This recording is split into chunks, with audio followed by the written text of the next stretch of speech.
Okay. Is that good? Is that a good angle? Okay, welcome back.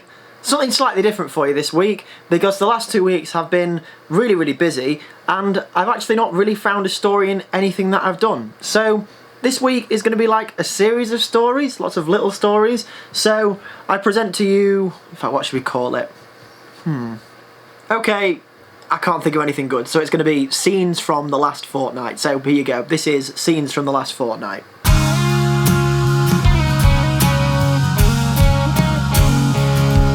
Good morning, welcome back. You joined me at ABC Audio Works. I've just come over here to share some of the demos that I've been working on with Alex. So today is going to be about getting into the studio, developing some ideas.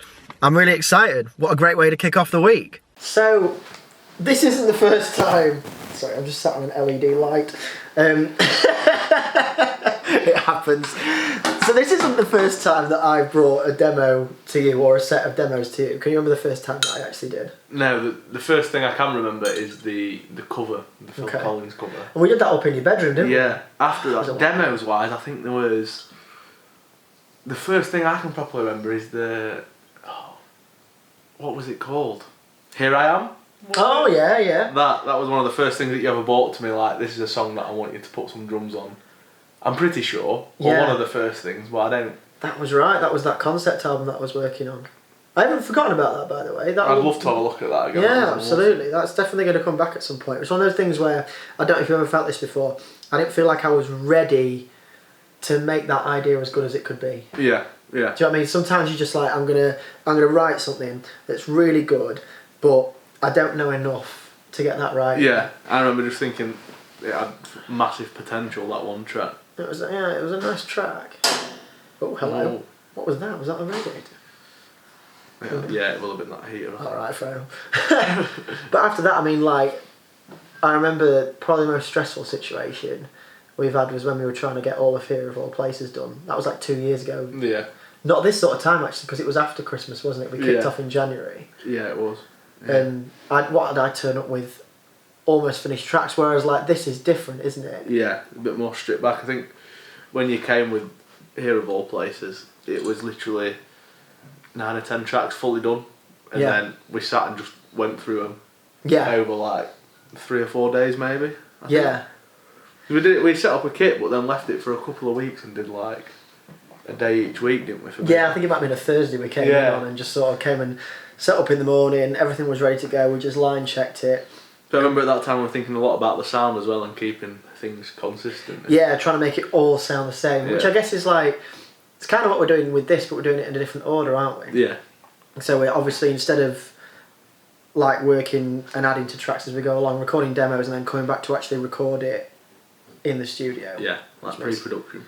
And then also, to be fair, the first thing we recorded together was that cover of This Love, wasn't it? Yeah. Well, the first thing we put out. Yeah, the first I think that's right, anyway. Yeah. Because it was when we were in here and there were all the curtains around instead. Yeah. It's weird to think it's the same room, isn't it? When you look around, it's just like, it's so much nicer in here, and you've got like a cupboard over there. But like... It was strange before, wasn't it? Yeah, little blue curtains. Really good sound, though. Yeah. I always really liked it. And it was great. Obviously, like, there were a time when we were rehearsing for all those gigs and we were in here in the middle of summer. It was so absolutely hot. dripping. After a paddling pool break. We actually did do that. Oh dear. So what we're going to do then? We're going to crack on, we're going to do some more demos. Should we move on to a different track? Yeah, whatever you want, mate. We'll crack on. Let's do it.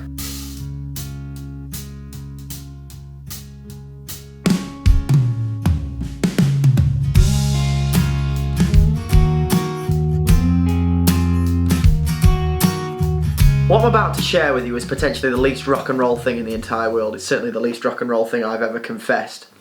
At the moment, I'm actually creating a spreadsheet to track the progress of the EP that I'm writing at the moment. Now that might sound like the least organic, least creative thing in the world, but when you're working on your own and you're trying to get stuff done, this is really the best way to keep track of progress. So on this spreadsheet, I've got columns for, have I had the idea for the song? Have I started writing it? Have I written the lyrics? Have I arranged it? Have I done a demo? And then have I done the final recording?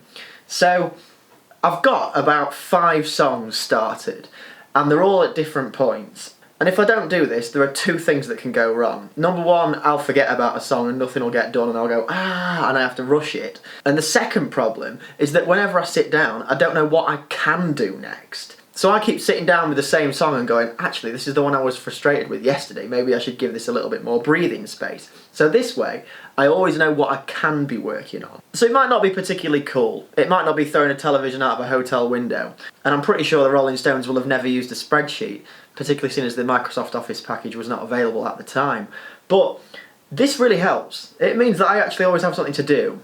And that's the best way to be when you're writing something. I always want to be working on something. I don't even mind if it's just like a few lyrics and I spend half an hour sat there doing it. I'd much rather do that than sit down and go, what do I do? This is the way forward when it comes to that. So I'm just settling in for the evening now. I've got in, got the fire on, and I'm ready to watch El Camino. I was a huge Breaking Bad fan, so I honestly can't wait to find out what happens next. So it's a night off writing, it's a night with El Camino. Hopefully this is fantastic, I'm really excited for this. But also, genuinely looking forward to a break from the writing. So here we go. Alexa, resume my audiobook.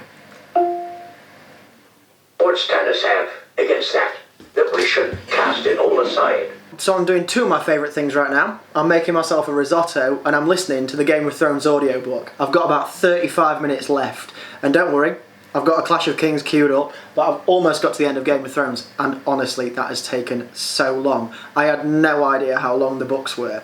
But yeah, it's been incredible. Honestly, I love these books so much, but when I was trying to read them as the actual physical book, I was struggling a bit. But this is obviously a bit different, because the actor who's read the audiobook has actually done all the voices and stuff like that, and it makes it a bit more fun. So yeah, almost at the end of the first book, I'm making myself a veg risotto. Exciting times.